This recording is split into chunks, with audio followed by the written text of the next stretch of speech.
Hey guys, it's Spacey Sims, and we are back with more Solstice. Alright, we're jumping right back in right where we left off at the last part. I'm obviously recording these back to back, but, you know. Alright. Almost there. And... No. I need you to be a good potion and do exactly as I tell you. Spirits, I can't even tell if it's working. The door was open. Shit, you startled me. I didn't hear you knocking. Sorry, I didn't knock. I know Yanni interrogated you. Gossip sure flies around here. Is that why you came? I wanted to check up on you now that you've been officially labeled a suspect. I swear, everyone's so suddenly keen on making me the next victim of this collective insanity. So you're not here to arrest me? Of course not. Although, whatever it is you're doing right now is pretty suspicious. It is. If you must know, I was planning to do something completely crazy. A ritual with no preparation, no support, and no guidance. One that isn't even in the books. Trying to kill yourself to save the day? It looks like it may be the only thing I can do before some overzealous sycophant scapegoats me in front of an angry mob. Galen, nobody hates you, and they don't need to blame anyone. The only person who needs a scapegoat is Isfan. Ha! And how does that make my situation better? Maybe it doesn't, but remember, I care about you, and I don't want you to do anything reckless. Sacrificing yourself won't change anything. It'll only make our chances of saving the city even slimmer. I know. But I'm not planning to kill myself just yet. I don't like that spark in your eyes. No worries, I always scored perfect marks for improv. Stories about my makeshift spells are still circulating the campus. Are you sure this is the same thing? I appreciate your concern, but this isn't the best moment for emotional outbursts. I can't believe you are asking me to restrain my emotions. For your sake, friend. Thanks to Yanni, my time may be almost up. This ritual will either help or do nothing, but I can't allow myself to be distracted. I understand. Sure you do. Truth be told, I find this savior complex of yours charming. And I just love your subtlety, but say no more. It was bad timing on my part. Carry on. Now that's settled, let's get to work. For this number, I'll be needing a volunteer from the audience. What now? You're going to help me with my insanely risky and possibly suicidal ritual. Seriously, Galen, at this point I can't tell whether you're messing with me. Relax, it's perfectly safe. I bet you tell that to every guy, and then they end up with a nasty rash. Oh, that's so bad. Ha! Touché, sir. And the fact that he said touché. Just love that. Frankly, all I need you to do is stand by the door and make sure nobody disturbs me. I was hoping for chanting. I have a lovely singing voice. Oh well, destiny's caught up with me again. Once a guard, always a guard. If it helps more than you know. I hate doing this kind of thing alone. Talking actually helps me focus. But your enthusiasm truly is heartwarming. Thank you, Kazuya. The way I see it, we're teetering on the edge of a disaster. I never said it before, but I believe you can make a difference, so of course I want to help. I appreciate it. Now let me get back to this wayward potion. If you prefer to talk as you work, you can explain the ritual to me. Don't blame me if you get bored. Alright, in order to affect the city's system, I need direct contact with the waters. Luckily, the designers were a thoughtful lot and placed access points all over, including this very greenhouse. Hardly a control room, but I can work my craft from here. There's a magical access point right inside the quarters of our good doctor, who also happens to be a magician? Convenient indeed. So what's next? For my next trick, I'm going to use a little water flame. It's an almost omnipotent antidote with exceptional healing properties. Pity you can't put a spell on it to heal our situation and save the city. That's a lovely idea, but no craft in this world can manage that. But we're not powerless. The thing about this little darling is that it works best as a reagent. Which means? The stronger the poison, disease, or curse, the more beneficial the effect. With a little bit of luck, I can temporarily purify the waters of all ill intentions and emotional dirt the saboteur put in them. Ill intentions? In the water? Are you serious? Absolutely. It's in water's nature to absorb and carry all things. We call it the humble element because it flows to even the lowest places. It accepts everything. The waters in this place, however, have extraordinary properties. Suffice to say, over the years they've absorbed the emotions of many people. Strong energies you could call curses. I'm trying to purge them. Okay, so maybe it's just, in general, all the people in the city and all their negative bullshit. It's not actually a saboteur so much as everybody's negative bullshit. If there's a plant that can help, it's the water flame. However, there's also a considerable chance it won't do anything. This is mostly guesswork and intuition.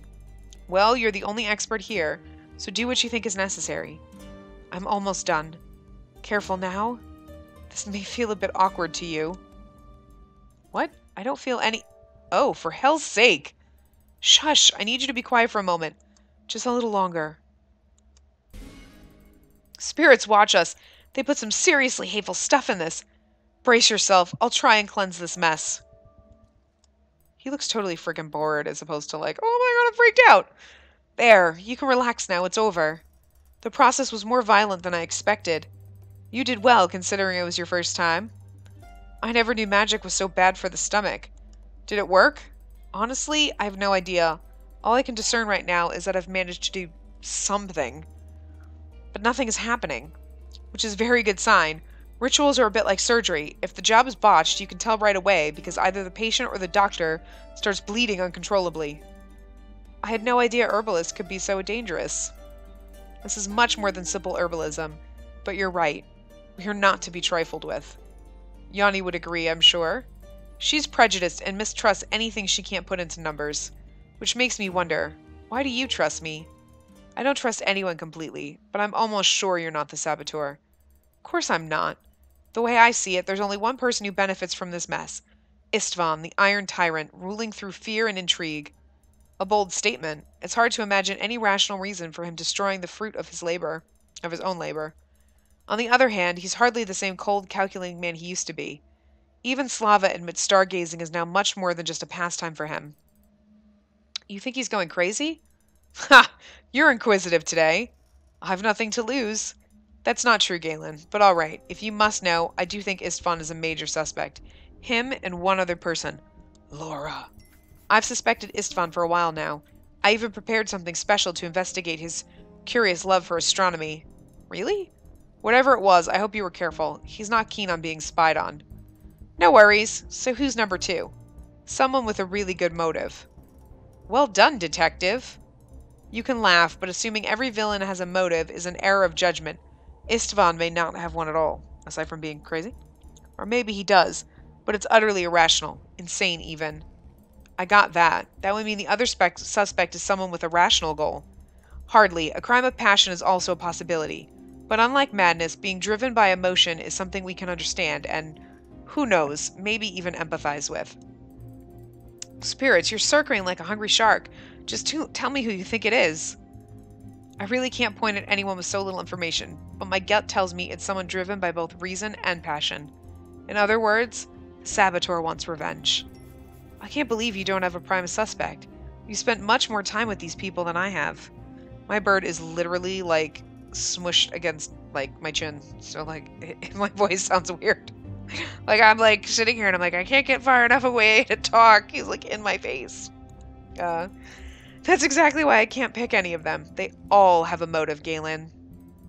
You're telling me they're all potentially mass murderers? Potentially. This is a city of broken lives. Some wish to be liberated from it. Others revel in being imprisoned. There's freedom in not being able to decide for ourselves. A dependency that feels a lot like liberation. I can see you're speaking from the heart. You read me well, as usual. Well, you know, he's read every page of that book. But you know what, Captain? Despite being a newcomer, I can already empathize with that statement. You're right, and my statement wasn't accurate. It's not true that they all have a motive. We all have one. Oh, that they all have a motive. We all have one. Especially the women. What do you mean? This isn't the opinion of a seasoned investigator, only someone who's been living here for a while. So please take it with a grain of salt. There's a chance you haven't noticed, since you came in the dead season. But this place is run by men, usually old men. Families are governed by fathers and grandfathers. All women, even those born into money and power, will sooner or later become tools. Hey, you're a tool. Oh, I get what you're saying. I'm kidding. You're a tool! Wait, so you think this whole sabotage is a plot organized by an ambitious family woman? Not at all. Women from the families may lack power, but they still enjoy being on top of the food chain. If they plot and scheme, which I'm sure they do, it's to take control of the city, not to destroy it. Compared to us, they're free as birds. They don't have compacts. Think about it. Whoever wants to see this place razed to the ground, killing everyone inside and being killed in the process, must be truly desperate. It's someone who feels so abused, so hurt, that they want to sacrifice their own life so no one will suffer like they did. It wouldn't be a personal vendetta anymore. It would be an act of charity. Precisely. I can see you really thought this through, and I was under the impression that you hate speculation and wild theories. I don't know, every time I keep thinking Laura, and maybe that's because we don't know her well, but she always acts goddamn crazy, and she's so angry about everything, and I feel like, yeah, you know what, she would be the crazy one to like, I'm gonna burn this place to the ground so no one has to suffer like me, and take herself out in the process, you know what I mean? Because she just seems a little cray-cray. Living here can be difficult. If I can't change the way things work, all I have left is trying to understand it. I'm only telling you this because I trust you'll understand. I do. I can't say I enjoy the picture you just described, but thanks for trusting me. Good lord, that went so slow. I hope I don't regret it when Yanni presents her evidence. You said you didn't suspect me of being the saboteur. I don't, but Lev's murder is an altogether different matter. I'll see you tonight. Goodbye, Galen. And good luck. Galen's like, what the hell? He's a hit it and quit it type of guy. I rushed toward the marketplace, partially because I wanted to avoid unnecessary unrest, but mostly to get it over with. I had no definite proof, yet I had to point to someone, fully aware that this meant sentencing them to a very unpleasant fate. Except perhaps for Istvan. Money and contacts would ensure his safety in prison, and possibly a decent level of comfort. Even if he hadn't killed Lev, he had enough on his conscience to justify conviction. But my life would take a sharp turn for the worse if I challenged the most powerful man in town. Sorry. My bird is moving around and just punched his face into my mouth and it just tickled. Oh, he's like poking my lip with his face. It's like, stop. My remaining choices weren't much better. Putting Galen in prison would rid myself of an annoying yet valuable ally. While the city system is a technical wonder, I'd be a fool to deny the water's importance. Murderer or not, Galen was the only one who understood their flow, aside from the saboteur. The only reasonable choice, the one that took both the mission and self-preservation into account, was sentencing Sem. He would make a fine scapegoat, and no one would be the wiser. Are you serious? It's gonna be give us Galen, Sem, or Istvan. That's the choice it's gonna be? That's stupid. It would cool his enthusiasm for me, but I shouldn't let something so fleeting influence my decision. It was nice while it lasted. Reason had me one step away from blaming an innocent man and letting a killer walk free. No, if it's those three choices, I'm going with Istvan, sorry, because he's a douche. I don't really think he's the one that did it. Oh, great. Can we start already? Agreed. For once, this is starting to feel like a fair show. Finding the culprit is not an easy task, so please bear with me. I'll be as brief as I can. I asked the three of you here as you were the last people to see Lev alive. What do you mean? I know for a fact Istvan spent the night in his study like he usually does. Istvan gave orders to have Lev beaten up. His guards acted on his behalf, meaning he had indirect contact. As for Galen and Sem, they both saw the victim in person. Someone also tried to set up a trap for Galen and me using Istvan's stationery. It seems too obvious, but perhaps it was a double bluff. True, leaving a piece of evidence with your name on it does seem a tad amateurish, but it's also possible someone was expecting us to die and never tell the tale. I wouldn't play around with letters and traps. Perhaps you have a motive, however. It's no secret you resented both this city and Slava's late husband. Resentment is something I know a lot about. I'm beginning to feel it now. Not only did Lev trespass onto family property, but he also made Slava unhappy, and we all know that you care about her. I can't wait to hear my dirty secrets. Just let her finish. There's one more thing that incriminates Istvan. Lev's journal. You got your hands on it? He kept it with him at all times, but I couldn't find it on his body. Slava found it, but that's not important now. What is important is that Lev mentions a mentor, someone he refers to as I. This person taught him magic and many of the city's secrets, including the location of the hidden chamber he was found in. Lev was probably used by the saboteur to further their destructive agenda. You think it was Istvan? He's the only one whose name starts with an I. Is this what the city's paying you for? Rumors and vague suspicions? Well, it's you who insisted on solving this case in such a short time frame. I'm doing what I can. You were also the only person with constant access to the archives where all the plans were kept. Plans that are now missing. That being said, the person who killed Lev can cover their tracks well. It could have been anyone. That's why I'm reviewing all the evidence. Which brings us to Galen, the good doctor everyone trusts. I'm blushing already. It's not an exaggeration to say that when you gave advice, people follow it to the letter. They answer all your questions without examining your motives. What can I say? I'm a people person. Unless being a doctor is a crime, you should focus on the real dirt. Do you have any? When you think of a killer, you usually imagine someone wielding a weapon. However, a doctor knows more ways to disrupt and shut down the body than any warrior could. As an herbalist, Galen had both the knowledge and the resources necessary to produce poisons. Finally, his profession gives him the perfect cover. Nobody would normally suspect a doctor was harming others intentionally. You may be wrong. I can feel my killer urges building up as we speak. No matter how many jokes you throw at her, Yanni does have a point. What she doesn't have, however, is proof. Wild speculation is fine by me. Just get this over with. Sure, who said justice needs to win? As for Sem, we know he allowed his dogs to bite Lev that night. Does anyone here doubt that he's in full control of his pack? Not only did he cause injuries, but he saw Lev in very bad shape, contributed to it, and then left his friend with no help whatsoever. Clearly you've taken it upon yourself to smear the most respectable people in the city, the doctor, the banker, and the animal-loving man whose inner peace borders on catatonia. Right, Sem? Sem may seem harmless, but he does have a gruesome past. This is why I don't trust people. I'm not going to go into details, but we know for a fact that Sem is capable of murder and betrayal. This is quite dramatic, and much more entertaining than I expected. Now please, reveal the winner before the suspense kills us all. Unless you have more observations you'd like to share? Spirits, no more stories. Who did it? It's impossible to be sure, given the circumstances. But all you want is a verdict, so here it is. Oh, I don't like this, because I don't think it's any one of them, honestly. I don't think it's Sem, because even though his dog, what would he have to gain? Like, honestly, yeah, he was a murderer and everything like that, but, well, I mean, okay, hold on. Isfan's a dick, we know that for sure. Galen could have poisoned him, and he could have done something to the dogs that made them go crazy. Because he was in the kennels before Lev disappeared. Actually, no.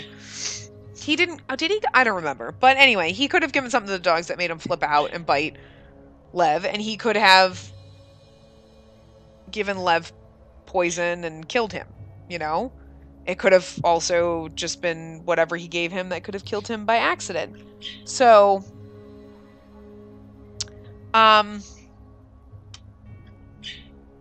But Istvan's really shady and douchey, and he had a reason to kill him. But then again, if we're going down the path of... I'm going to blame Istvan because I don't really want to blame Sem. But, you know, when Kazi was talking to Galen about the person who, you know, someone who really has passion and motive and is trying to do everyone a favor, that would definitely be Sem. You know what I mean? He would be that person that would destroy the entire city and take himself out just because of the guilt and everything that he felt. Oh, God, I don't know. I really feel like... I mean, she's kind of ruining her relationship with him if she blames him, but at the same time, it's kind of like, he has the most... I really don't think it's Galen. Even if it really is him, I don't feel like it's him. Because he's also our other playable character, so I kind of feel like that would be a really great turn of events. You know? We're gonna get in so much trouble for blaming Istvan, but I'm gonna go with that. I'm just gonna do it. I'm gonna do it! The person most responsible for Lev's death is Istvan. Wow. Does this mean you consider him the saboteur as well? Istvan wanted to get rid of Lev. Efficient as always, he chose to kill 2 birds with 1 stone and have Lev do some of the dirty work for him. Convinced he was getting closer to Kala, Lev undermined the city and got killed in the process. Istvan removed Slava's husband from the picture while furthering his revenge. Revenge? For what? He gave his entire life to this city, and we can all see he's not satisfied with the results. Having his power taken away must have felt like an act of ingratitude. Despite what you might think, Istvan did not become passive when he retired. To the contrary, he has put much effort into his arcane studies, most overlooked as a benign hobby. I wonder if we can, like, if this is the end, we can go back and choose the other ones and see what happens. We should do that. He also spared no expense in purchasing sophisticated machines and devices in some aspects. His preoccupation with stargazing mirrors Lev's obsession with his preoccupation with stargazing mirrors Lev's obsession with Kala. Okay, whatever. If the city fails, the saboteur dies. Suicidal tendencies do fit the insanity profile, unless we're missing something and there's a reason for it. My patience is at its end. I'm almost done. It wouldn't be the first time a creator decided to destroy their life's work. I assume Isfan is pursuing his own agenda regardless of his costs and consequences. I really do think Sam is more likely to have been the person to do it, but, you know, whatever. Isfan's a dick, so. However, hermetic knowledge often carries a promise of happiness that goes beyond the rational. People who believe such tales deem themselves superior. It allows them to clear any doubts and justify their actions with a higher goal. Perhaps erasing a whole city is a necessary sacrifice on Isfan's path toward enlightenment. I wonder if you did other paths, if you would get some of the women or something. Is it always going to be these three? Because I would have blamed Laura, like, out of the women. Like, I think she's fucking cray-cray, you know? You speak of things you do not understand. Are you sure this is your final decision? Am I? This may have dire consequences. Fuck it. Yes, it is. We're done. Oh, this is rich. So rich. In 30 years, nobody had the nerve to do what you just did. You had a simple task, girl, yet you've managed to disappoint me. Do you know what happens to people who do that? I will show you. Oh, we're all gonna die. Great. Chapter 4. I just ruined my life. Revelations. Oh, God, we're screwed. Okay, you know what? Can we stop? Ooh, no, no, no, no, no, no, no. Save. I'm going to change it into an empty slot. We're going to quit. And we're going to end this part here. And when we come back in the next part, we're going to see what happens. And maybe we'll go back and, like, change the outcome, you know, and see what happens if we choose the other guys, you know, after we totally finish the game. But anyway, I will see you guys next time. Remember to give the video a big thumbs up and subscribe to see more.